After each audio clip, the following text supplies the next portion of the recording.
Okay, so this video goes to everybody as well.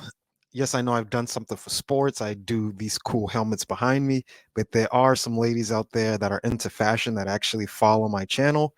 And there are some males that are into fashion as well. There's nothing wrong with it. I don't believe men need clothing, women do as well.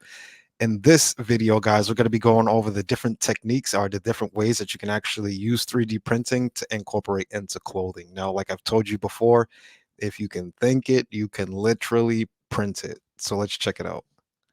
This is going to be by a creator that goes by the name of Sue Printed. Pardon my. Text, and let me tell you about the time I 3D printed / 3D penned my wardrobe for a weekend trip to New York City.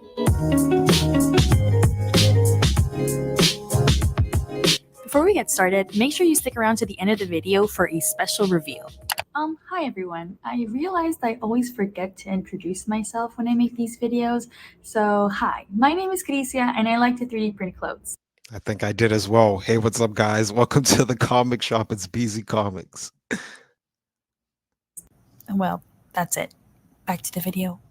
To start off my feeble attempt at a capsule 3D printed wardrobe, I modeled up and patterned up a jacket, inspired by these mesh-ish items.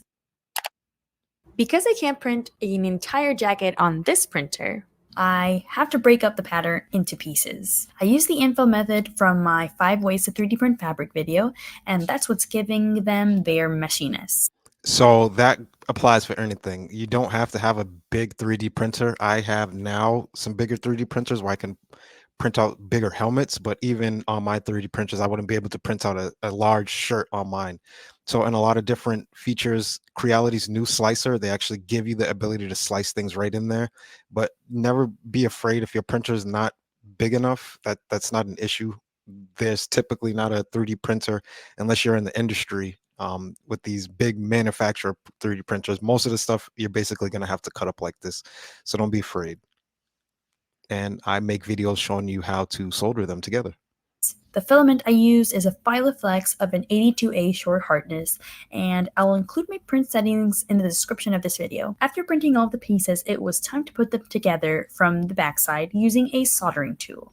Now, it was my first time putting things together with a soldering tool, and I chose it over a 3D pen this time because of how delicate the idea of the overall jacket is, and I wanted to give it a really clean finish. So two things. You noticed her soldering iron does have a temperature gauge, which I would highly recommend when doing this stuff, because if you get one without, you don't know how hot it's going to get, and you could burn through a lot of this stuff. And again, that's basically what I do. So you'll see that both sides are kind of black, so it's a little bit harder to see it in that one, and both sides in this one are gray, but they're both separated. This is there's a top and a bottom half that I basically weld and put together.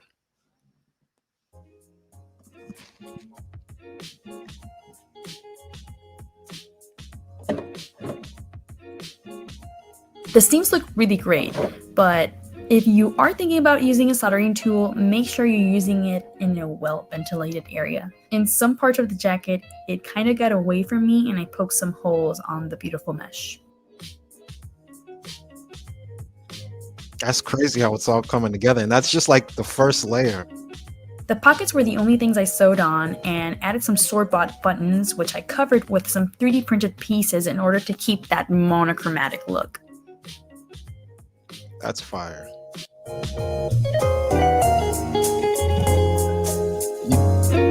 You don't even need to pay for clothes anymore. Just buy filament. This is a first layer print. So you can see a lot of my shorts where I just show you like the first layer before something actually gets built up on it. This is literally the first layer out of clothing. So I can imagine printing this probably took a little bit of time just because how big she made each piece, but in total, I'm pretty sure it didn't take too much time. And look at the result. That's crazy, man.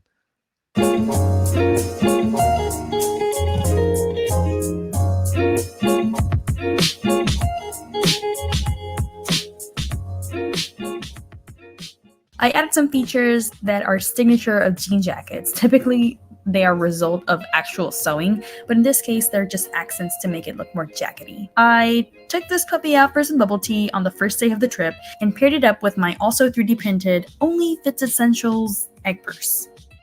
Now, I should mention that I didn't 3D print every item I was wearing. Basics like pants and white tees were just good old regular clothing items. I only 3D printed the accent pieces for each outfit. Back to the jacket. I realized I had little to no footage of me actually wearing the jacket, so I also wore it when I got back home and took a trip to the fabric store. Here's some close-ups of them details. The jacket is really light, and the moment you put it on, it does feel pretty cool against your skin, but it starts to warm up and match your body temperature pretty quickly. That's cool, man.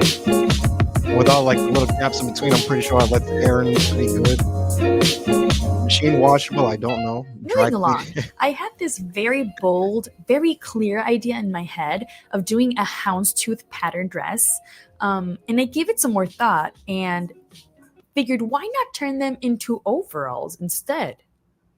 I had a non 3D printed overall dress that I made a while back, so I just used that pattern and turned it into a digital pattern. I traced up a houndstooth pattern and intersected it with the overall pattern. Okay, This software I can't see. I didn't hear her mention it, but I don't know where she's using this. But you can use different softwares like Blender. That's a big one that I'm learning on. They have a lot of tutorials on YouTube that you can actually watch and learn how to do stuff like this. But I'm not sure exactly what she's using as a software.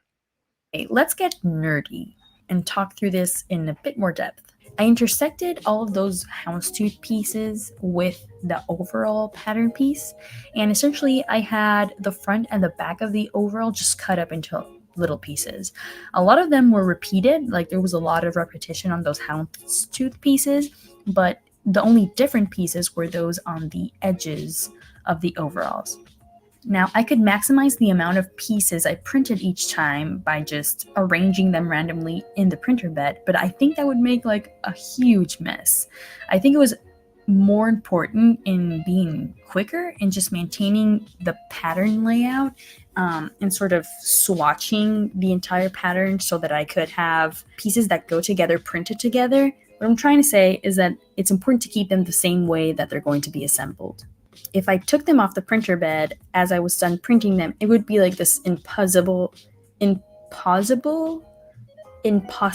puzzle. So every time I would print a swatch, I would take my 3D pen and join the edges of those pieces.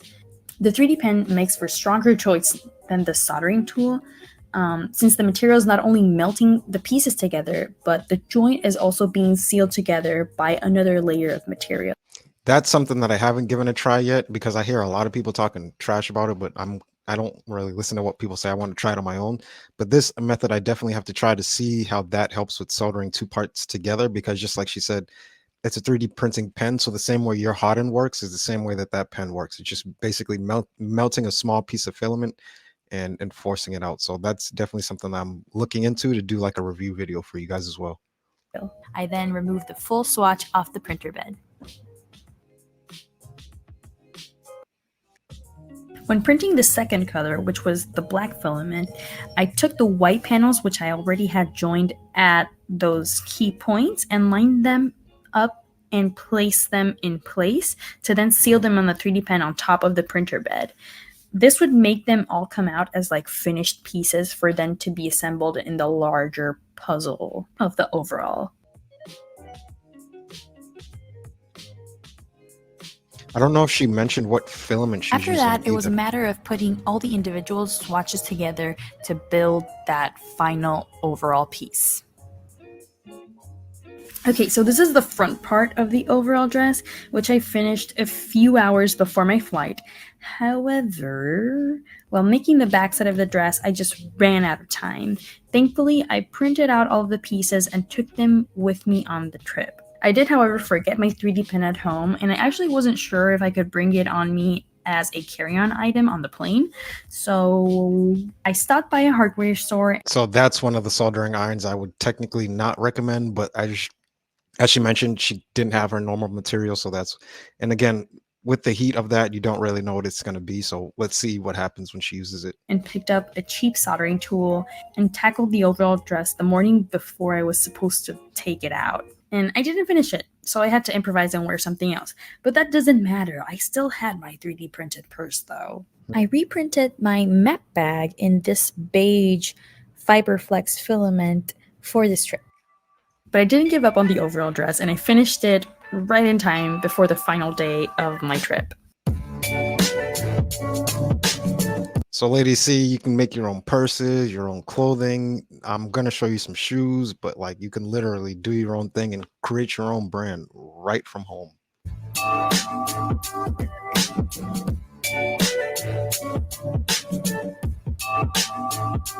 Looks like it's flexible.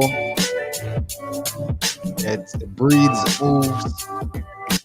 I was honestly so surprised by how well the pieces stayed together. I wore them all around the city, even when I was sitting down, eating ice cream, jumping into a sprinkle pool, And people probably jumping don't into even ball know. pools, jaywalking, etc. You know, just doing New York things. Or what tourists think New Yorkers do, I guess. I paired them up with my 3D printed map bag, which is this beige color, and some beige boots. I did have to wear some biker shorts underneath since it was fairly short and it would occasionally ride up as well. Also, the 3D pen joints would scrape against my thighs a bit and it would be kind of a rough surface to wear all day long, so the biker shorts definitely helped. Something I realized was that the 3D pen joints held up much better than the soldered joints. I got some holes on the sides in places that were at a bit more tension or that I would occasionally hold up to sort of yank my overalls a bit down, so I fixed these with the 3D pen when I got back home. And then I started thinking, what if I were to wear the ultimate 3D printed outfit? Oh, she has some 3D printed shoes as well. So Those I I remembered that a believe, while ago those sandals I believe you can get off of Thingiverse. Thingiverse is free. You just literally go on there and type in like sandals or shoes and print them out just like that. I had impulsively purchased some tickets to go to this Van Gogh exhibit. I switched up the look and wore the overalls with a black turtleneck this time because nothing says art gallery like a black turtleneck, am I right? The bandana was printed in individual pieces, and I have a link to the STLs in my description if you want to print one for yourselves. The sandals are from my sandals video, and I was ready to get some Starry Night footage.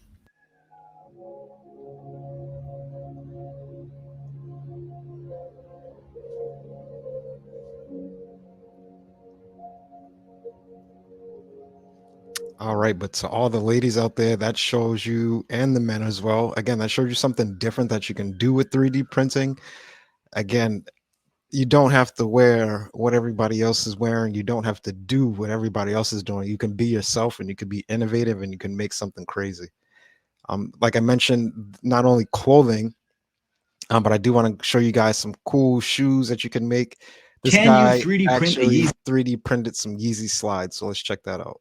slide? To find out, I downloaded a 3D scan of a Yeezy slide, scaled it up, and printed it out on my 3D printer. However, I ran out of black filament halfway through, which unfortunately meant that I had to print the slide in 2 different colors. Not exactly the look that I was going for. The next Yeezy slide, I made sure to have enough filament so the slide could all come out in one color. But I felt like that wasn't enough, so I decided to 3D print another Yeezy slide, this time in Ninja Flex, which means it's softer overall, and also this pair could glow in the dark. It took between 50 hours and 5 days to print each one of these Yeezy slides. Turns out it takes a long time to 3D print shoes, but once they were all printed, it was time to try them on. The all gray pair looked the most like an actual pair of Yeezy slides. Because I didn't put enough infill inside the shoe, it collapsed under my weight. The glow in the dark Ninja Flex pair was by far my favorite, but unfortunately, because the Ninja Flex was so soft, it couldn't support my weight. Turns out the gray and black pair was the most successful overall. No, it wasn't that soft because it had a lot of infill inside the shoe, and in my opinion, it didn't look that great, but it was the only pair that I could actually stand on and walk around in. So I guess, yeah, you can 3D print a pair. So that's Seth Fowler. That's just like a quick little preview. And it's funny that he did the Yeezus slide because Yeezus is obviously Adidas, and Adidas is the company that's kind of like moving more into 3D printing technology for their shoes. Now, not in complete, but the soles of the shoes. Because again, with 3D printing, you can build in ways that no other way is like really possible. So you can get different structures that react different ways that you can't get with like normal manufacturing. So let's go ahead and check that out. Even the those red shoes that everybody likes, those are 3D printable. So you don't even have to spend, I don't know how much those are, but I'm pretty sure that those are pretty high up there in price. For me, I'm not like a sneakerhead or anything like that, but those shoes you can 3D print and somebody actually has done it before. So let's check out here and see. what Adidas is doing. Sorry, Sue. I can't As get I'm the wearing a Wi-Fi. Nike No one can. hoodie. Should I We take got this rid of off, cable guys? internet. Rising prices, equipment Am I not charges. on brand? Okay, dramatic. A Am I better wearing the plan. ops? So I'm patterning this. I'm curing my initial UV net. There's a lot to this video, so we won't go through the whole thing. T-Mobile. It only costs $50 technology since Get its it. inception. And we have long looked forward to the Who else does that as you're about to skip? You tell a person, shut up or something. day when it moves out of being simply a prototyping technology. Adam Savage and For the Test It. 4D forward. Subscribe to this page. Thank you guys. If this does make it to you guys, I've been watching Adam Savage since I was still in high school on the show Mythbusters. Him and Jamie Heidemann, that was the show. If you know, you know. Discovery used to be the show or the network, but now I don't know what's gone on with them. But this used to be my show, man. Recently visited the headquarters of Carbon, where they explained to me how the Adidas engineers designed this lattice specifically for 3D printing and how the materials scientists at Carbon made that design a reality and they were able to produce it at scale. Shout out Daryl, the broken nerd at Tested as well.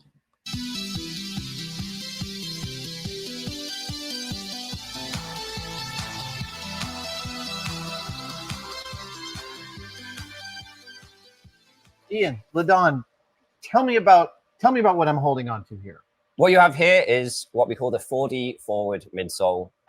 It's been designed and developed to solve one of the fundamental problems of running, and that is that every time your foot hits the ground, it comes to an absolute dead stop. Then you have to re-accelerate it, and again. And so this midsole has been engineered to provide more push off the stop. It's been engineered at a fundamental lattice level so that every vertical impact is converted into a forward motion. I don't know if those are going to be able to be used in sports, because I know in basketball there was like a shoe that like gave you some extra bounce. It's like once you started to take off, like something in the shoe, I think it was like by the heel, would like push up the heel and give you a little bit extra spring. So if they're using this for just like an everyday runner, like if you like run for therapy or anything like that, that could be useful. But like in track and field and sports, I don't think, even though this is great technology, just because he says he's giving you like more propulsion, like your foot gets a better glide, unless everybody's using it, I don't think they can. You might be able to see in this little cube here with the material. So when you give that a squeeze, it moves in a direction. It moves in a direction rather than vertically down. So so what is that? And that, oh, right. So if it's pushing up that way? Yep. Exactly, yes. Whoa. Okay. So this is the fact. Okay, wait a second. This is 3D printed to provide a directional spring. That's not something you can do in any other way. Exactly. See? Okay, talk to me about how this project starts. How do you begin? Who calls you and says we want to do this? So it started with our athlete science department. They had this fundamental insight that the impact and the contact, if we can make that so you could continue moving forward, it would result in a smoother run. So that the shoe takes the energy it's given and adds a little more to the runner. It just damps that impact, pushing you forward, smoothing that impact, reducing those braking aggressive forces, and just, smoothing things out for you. When this was first conceived, was 3D printing at all able to do what you needed? Do you want to speak to that? I would say that the 3D printing would, but the lattice structure, the fundamental structure that would provide that forward motion was not there. So we would be able to print any lattices, but we didn't have the unique lattice performance. So basically what she's saying is like if you 3D print the infill, so to be able to 3D print this, obviously they had the technology, but to make the infill as he pressed down, how it squeezed and went like that and shifted, they didn't have like a certain pattern in order to make that. And again, these patterns that they're making, you can't make by hand or by like metal, or like 3D printing is like the only thing that's going to get you there basically. But she's basically talking about the infill and how that pattern breaks down. They didn't have that.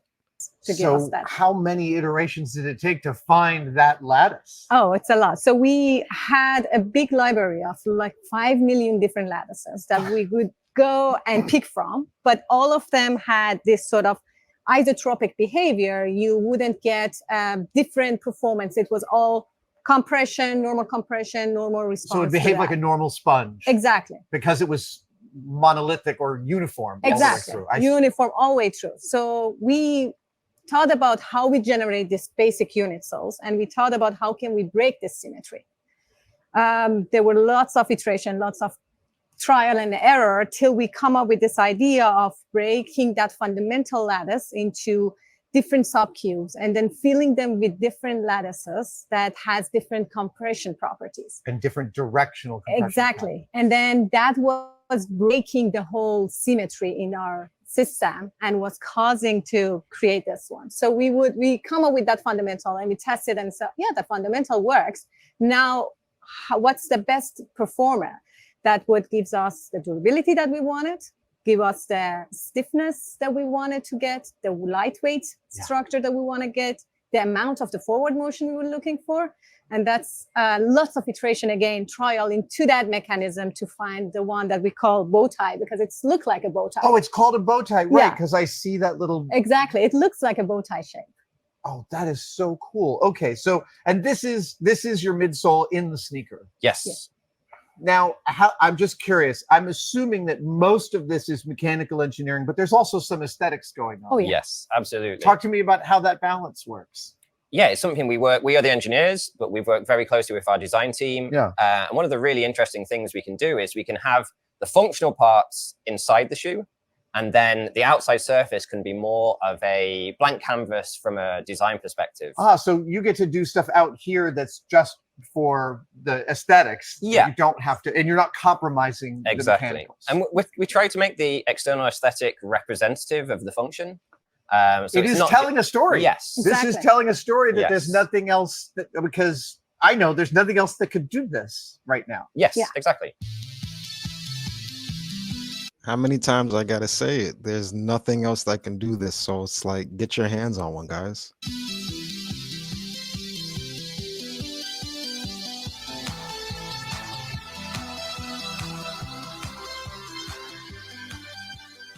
So once Adidas comes up with the idea for a lattice, that's just the first step. Then they needed a partner to produce it. And I'm talking Derived material. amazing. That's amazing for this waste. Here at Carbon, they spin the print and spin the resin off. And then, come on over here, they recapture it in buckets and are able to reuse it. This is tens and tens of thousands of pounds of industrial waste that doesn't get produced every year because of that. So even eco-friendly. Now these resin printers, you can have these resin printers at home. The only thing that I do recommend, there is a debate of whether or not it does give off fumes. It does, no matter what anybody says. Even regular 3D printing with FDM 3D printing, which is what I do, it prints and gives off small microplastics. So, I mean, I'm not trying to scare anybody with microplastics, but there are little particles that that are smaller than the glass fibers that can sneak through and like still get into the air from FDM printing. With resin printing, they do give you enclosures, but I would still say make sure it's in a room that's well ventilated. But this stuff you can do at home. You can buy resin right at home. You can find this file and start to print. I really appreciate that. Shit it. All right, guys. So this just came, this is fresh out of the machine. Yeah. And then it was spun clean. How long did that take to make that piece? So it spends less than 30 minutes in the printer. And then we take it out of the printer and we put it in one of those spinners over. Bro, they're making 30 minutes. 30 minutes. There, the spinner spins it for about 3 minutes to just rip all that excess gooey resin off there, so it's mostly clean, and then it's ready to go into the oven. I would imagine that's incredibly short to me. Yeah. I would imagine that 30 minutes was a hard fought you worked really hard to make that as short as you could. Yes, absolutely. The first ones of these that we did were hours. Yeah. So the very first prints were hours, and then methodically just beat that down over time for the last. So that's probably was in this case a little bit challenging, but not really so much, because I even have to do that with some of my helmets. I either change like the way that it's orientated, I'll change the infill, I'll change like the infill pattern, different things like that to cut down time. So that's probably the same thing that they did in there, was just like look for what doesn't need to be needed, looking for what's not needed, so on and so forth, to cut down the time. last few years to get it down to this under 30-minute target that we have. And that's both a mechanical problem, a software problem, a material. It's Chemist- all of the it, problems. all at of the once. above. It's all of it. Absolutely. Yep. And am I correct that you probably still think of this as like too long? I mean, I know that there's you're always- manufacturing, but you want to reduce that. There's That's the always goal. pressure to make it faster for sure, because your print speed directly dictates. I don't beat you guys over the head with that one, but that is a cool video. But you guys get the point. Besides that, as always, guys, like I said, you heard it from them as well. This additive manufacturing 3D printing can give you structures and results that nothing else. I would highly recommend that you guys definitely do get a 3D printer and actually start giving this stuff a chance or a try, because literally, like I always say, if you can think it, you can literally print it. So again, what is stopping you from being creative? As always, it's BZ Comics. Be yourself, be different, be creative. Peace.